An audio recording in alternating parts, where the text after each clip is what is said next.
העם נמלד שם לפני כל מדינת ישראל, ממש רוחם אבל רוחם נשאר גדולה ובנתיש שירושלים סננה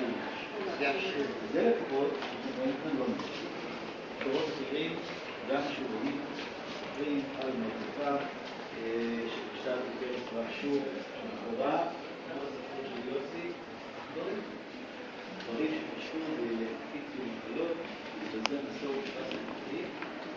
זאת אחרי איננו לבקש להג'ה צבא מסור, צבא נמצא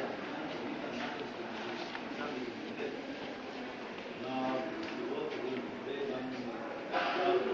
גם שמם של ארכיאולוגים ישראלים שגם הייתה בשאלה הזאת הניסיון להשקיע על ההיסטוריה ולספר סיפור שאתה צד המין הזה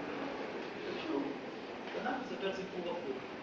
אנחנו נורא רוצים להאמין שהתנ"ך מספר את הגרסה התנ"כית אפשר לדעת, התנ"ך מספר סיפור חלקי בכל מקרה, התנ"ך מספר סיפור מורכב שבו גם אם היה ניצחון בצורה מפתיעה הניצחון הזה היה בנקודות ולא במחקר רק בגלל שירושלים סגלה בלי מלך מהצבא ודרכה להדגיש את הצבא העצום של